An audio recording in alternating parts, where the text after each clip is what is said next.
Well, Friday night's the night for fighting. I see your lands and I wanna fight. Well, I may be right. I may be. Come on. Oh, we'll record. Hey, adventurers! It's Friday night. Greetings, Planeswalkers. It's Chris, AKA NAS, with Commander, The Gathering. I hope all is well with you and you're taking care of yourselves and the ones you love. It is Friday Night Magic number 6, and Tommy Bear Mate, this one is for you. Before we hop into things, we have so far gone over the following. Number 1, Unesh, Sovereign of the Blue Tide, which should have came out today, I hope. And number 57, Edgar Markov, Lord of the Night. Number 62, Firesong and Sunspeaker, the Herloon Homeboys. Number 3, Mizzix is Magnus of Chaos. And number 59, Morophon, the Eldrazi Swarm Lord. So, before the reveal, keep in mind my decks are not made to be lethal and are not optimized to be top tier competitive. They are made for me to have fun and for people to have fun playing Magic.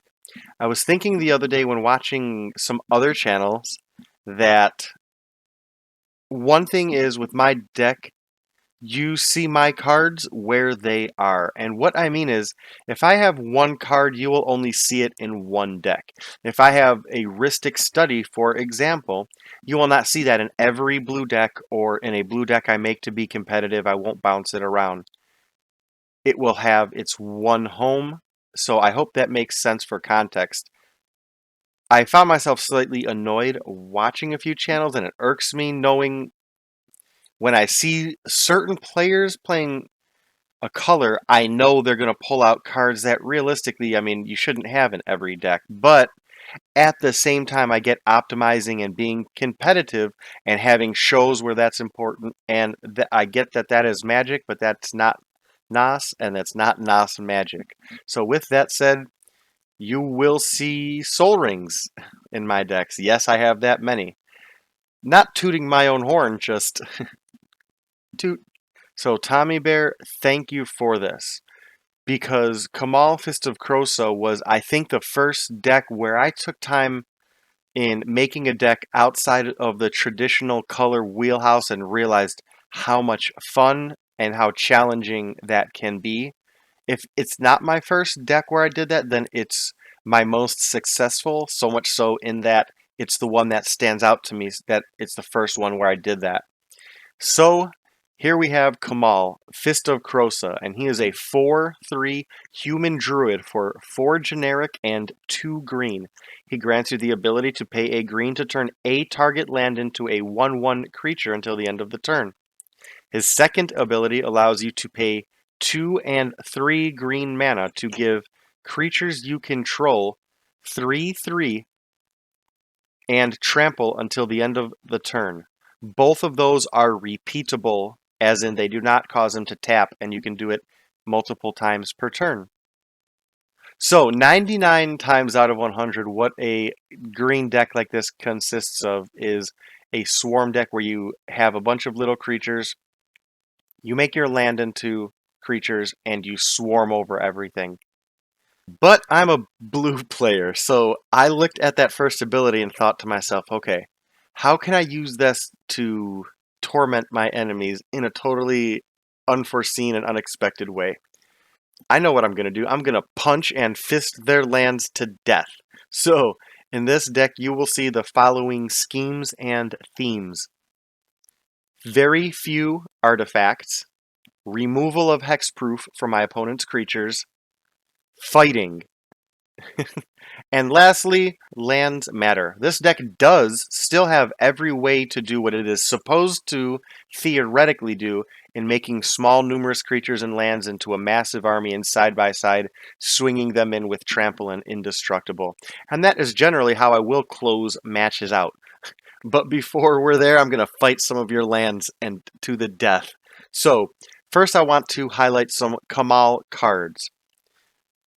The Heart of Krosa is in there, and you can see it does in spirit something very similar to his Fist counterpart.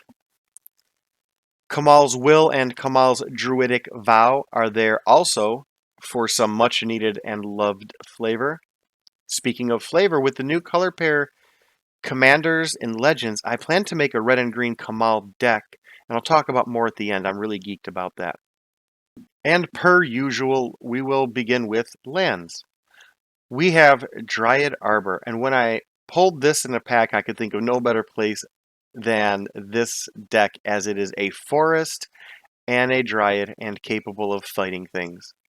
Deflection Tower, as mentioned, a sub-theme and important one is to remove hexproof, so I can target things and then fight them. Field of Ruin allows me to destroy an opponent's land without fighting it, in case I can't fight it for some reason. We have Temple of the False God, and then Crumbling Vestige, which is great for this deck. With that said, there is a healthy splash of colorless mana in here, in case you've noted or note later. That will be important also later. But this card is neat in that when playing it, I get mana, but sadly it comes in tapped. Later, you'll see I have several ways to untap it, so even in the first turn where I play it, it can come out, provide me that colored mana that I need, and then untap and provide colorless potentially. It's pretty dynamic. I like it. And then on to Emergence Zone, because I just may want to fight your lands at instant speed. Haunted Fengraf, giving me another colorless source and allowing to bring back a random creature, maybe. Reliquary Tower, which in looking at it makes me want to put it in my Unesh deck, I should say, for redundancy. However, it is here for another colorless source. Nykthos, Shrine to Nyx, Devotion to Fighting. Jungle Basin is there for both green and colorless. And Oran Reef, the Vastwood, is there for support and for some counters. On to artifacts, and you will not see many. I do want to find my Bane of Progress, because it would be perfect for this deck in that regard, except it hits enchantments too. So, starting with Soul Ring, everyone's favorite mana rock. Then moving on to Life Crafter's Bestiary. This card doesn't do anything crazy or unique for this deck. It just is a solid green card, and it's nice to have in there. And I liked the art on it. Swiftfoot Boots for when Kamahl wants to come out and swing with the boys. Weathered Runestone is here for a bit of druidic flavor and for a bit of anti-graveyard hate and function. Why not get two birds stoned at once? Moving to Primal Amulet. Its first side is great for helping me fight things more. And if I get a chance to flip it, the opposite side is great for helping me fight things more. So I love this card. Glaring Spotlight, which helps me fight things more by removing hexproof. However, this card is a gem in that it also has combat conditions and avoidance in its second ability. Moving on to enchantments. Yay, Devotion! We start with Wilderness Reclamation, a card that lets me fight more by untapping during other end steps. Quest for Renewal is a phenomenal card because get this, it lets me fight things more. With all of the mana dorks in here, a little bit of a spoiler alert, this thing goes off quick. Then it lets me once more engage in killing lands and fighting them after my turn. In Search of Greatness is a new card. It just felt right here in name and feel and even the art. Instill Energy is the exact opposite of a new card. I think it's from Ice Age. Anyway, it's great for haste, and the 0 ability is brutal in this deck. More on that later. Last in terms of enchantment is a card that lets me fight more better. Bonds of Mortality, which gives me a card upon being cast, but then allows me to remove not only hexproof from your lands, creatures, but also indestructible. On to instants, now we have Kamahl's Will saying hello again before moving on to an oldie but a goodie in Fog. Don't leave home without it. Heroic Intervention, because I do not want you to have hexproof, but I still do want it. And it helps me fight better, and so does being indestructible. Barrier's Breach, some enchantment hate with a cycle ability. And then Arachnogenesis, because Spider Fog. Sorceries. Next, starting with more land matters stuff. with Sylvan Awakening. Key thing to home in on here, ladies and gentlemen, is until your next turn. Balaged Recovery is a new card. It's very much druidic in feel, based on Balaged and its history, which is kind of neat. It also allows 2 modes, which I always love. I can return any card from my graveyard to my hand, maybe a fight spell, perhaps, or simply play it as a land, which can help me fight stuff in a different way. Similar concept, but totally different mana cost. We have Turn Timber Symbiosis. It's new. I'll let you read it a moment before flipping it into the Serpentine Wood. Cultivate to get me those lands. Even the art, you can see how excited she is, ready to fight your lands. And then Sylvan Scrying, so I can grab Nykthos. So on to the supporting cast of creatures. We start with our Mana Dorks, and 2 classics in Elvish Mystic and Findhorn Elves. Onto Voyaging Satyr. It's such a neat card here, untapping Nykthos. Werebear, a humble, nice little mana dork. Until it isn't. I feel this is Tommy Werebear, perhaps? Whisperer of the Wilds, a ferocious mana dork. Druid of the Kahahl, a druidic mana dork with a bit more toughness. Findhorn Elves, showing those elves up a little earlier, what they can aspire to. And then Karamatra's Acolyte, another devotion machine. This is a great card for Instill Energy. With our mana friends out of the way, we'll move on to some other green impressive allies, starting with Vivian, Champion of the Wilds. Then another Vivian, right back at it as Monsters Advocate. Next is Nissa, who shakes the world. Planeswalkers out of the way on 2 creatures and say hello to Kamahl, Heart of Krosa. Slippery Bogbonder is a druid, friend of Kamahl's, and here to share some of those hexproof shenanigans. Gilanra, Caller of the Wirewood, is another druid and a mana dork, and sometimes nets me some good card draw. Old Growth Troll is new from Kaldheim, and there's a wall and a half of a chapter there, so enjoy the read. Before feasting your eyes upon the Nyx Bloom Ancient, 3 times the mana for 3 times the fighting. Nissa, Vastwood Seer, who becomes Nissa, Sage Animist. Siege Behemoth is a beast, and I mean, he's literally a beast. That isn't why he's a beast, though. It's that second ability to just crash through blockers no matter what. Inara, Woven Familiar. I thought about making this and Kamahl, Heart of Krosa partnered commanders here, and I still may do that and add Fist of Krosa into the 99, or that would be 98 technically. Runic Armasaur for card draw, and he has a interaction with a fight card later. The brown oof, which is the sound he makes when someone whiffs on an artifact that they really need to go off. Archetype of Endurance. Again, 2 birds stoned at once. All your hexproof are belong to us. Forgotten Ancient. He gets bigger since he likes watching things fight, and then he shares the love. Silklash Spider to help remove pesky dragons and the such. The Collector Oof for that collective oof when no one can activate any artifacts. And then just for a little bit of added indestructibility, we have Stone Hoof Chieftain, also a great fighting candidate.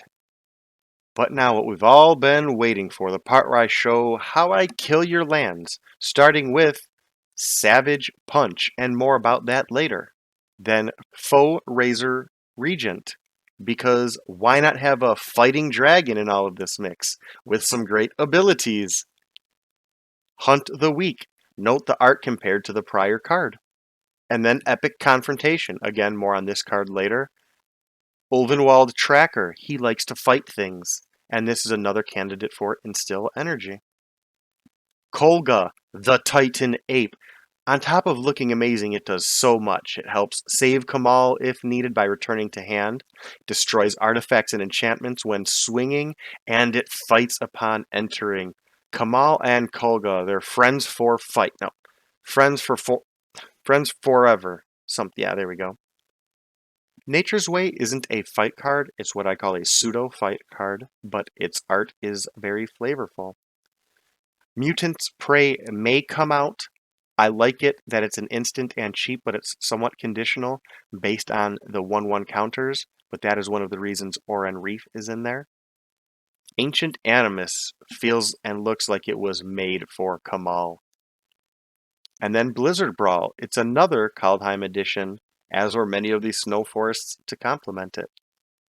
Then we have Prey Upon, followed by Clear Shot, and then Ambuscade, this being another pseudo fight spell, and then Savage Stomp, which again is an interaction with the Armasaur from earlier. Then we have a pair of pingers and draw outlets in the form of Staff of Nin first, and then Endbringer, the reason for all of the colorless mana in this deck. He untaps, he deals 1 damage, he draws card, he manipulates combat, and it's such a fitting end. Endbringer. So now on to the other things. First, just Kolga. I wanted to show this again because wow, it's perfect for Kamahl for this deck, and it's just a beautiful card. Next, I did mention a Kamahl Gruul, which is red and green deck. Now, Kamahl, Heart of Krosa, has partner, and as you can see, there's a lot of Kamahl cards in green, but there's also, and I may forget to put it up, but I'll try, there's a red Kamahl card. I believe it's Kamahl Pitfighter, as his history started with him as a red character. Unfortunately, that doesn't have a partner mechanic, but as I'm looking, Jessica is a Planeswalker that came out in the set, and if I can pull or buy her, I will go ahead and make a red and green Kamahl deck that's more themed to his history. I don't know how playable that deck will be, but we will see. I know there are a lot of cards. Some of them are in here. There's another one, Kamahl's Desire, I believe, and several other cards that feature him, along with actually Jessica, who is his sister. So we will see where that goes in the future. Next, we have Savage Punch, Epic Confrontation, and Surak. I'm not a big fan of dragons. I don't like them. So I'm not a fan of the Tarkir block because I don't think it should have ended with Bolus being tricked, but that is second because, well, I would argue first. The humans losing control of Tarkir really bummed me out. It's not kosher with me. I'm a big fan of humans because I'm a human. I like us persevering. But there are 2 timelines, and without going into the complex history of it, you have timeline A, where the humans basically killed and drove out most of, if not all of, the dragons from Tarkir. At which point, some guy who I don't like, and I'm not going to say his name, ruined a bunch of history and played with timelines, creating an entirely new timeline where the dragons were not stopped and won, and basically enslaved and now dominate and rule over the humans of that plane. Now, the important thing here with these cards are Savage Punch and Epic Confrontation capture Surak's story. I love this story because this guy just goes around punching things. In one story, he became the leader. I believe this is Savage Punch. And I may have them switched because I'm not looking. But the one where he's punching the bear in its face, he doesn't kill the bear. It's a very nice story. But to show and gradually become the leader of his tribe, he has to go out and prove his worth. And he does so by going out and fighting this I'm getting ahead of myself. He fights this bear, but actually befriends it, and they become companions. Very later in the story, sadly, but very nobly and wonderfully, the bear sacrifices himself to save him and some of his clan members, at which point he actually dons and wears the bear's fur as a cape in just love and remembrance for his friend. That's so beautiful. Well, we can erase that because of stupid dragons. So now we get to the story where his clan is enslaved and basically made their job is to go find food for the dragons, for one clan of dragons, basically.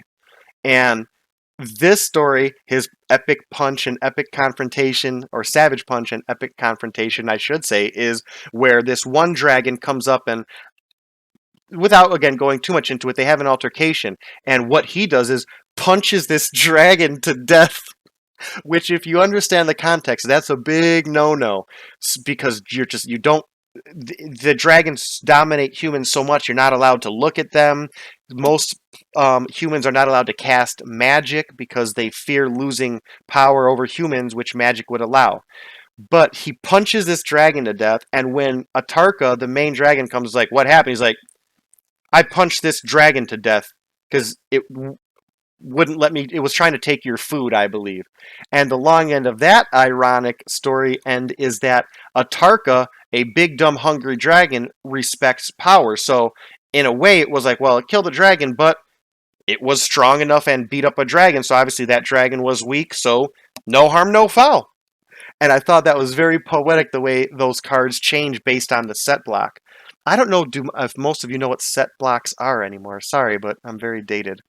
With that said, thank you so much for spending Friday night with me. And Tommy Bear, Old Bearby, what are your next numbers? And everybody else, including both of you, I hope all is well. You're taking care of yourselves and the ones you love. Tommy, Old Bearby, give yourselves a hug because I can't give you a hug. And everyone else, give someone else a hug you love. I hope everything goes well. Take care of yourselves. And until my next spark recharges and I can blast off to another plane, go easy.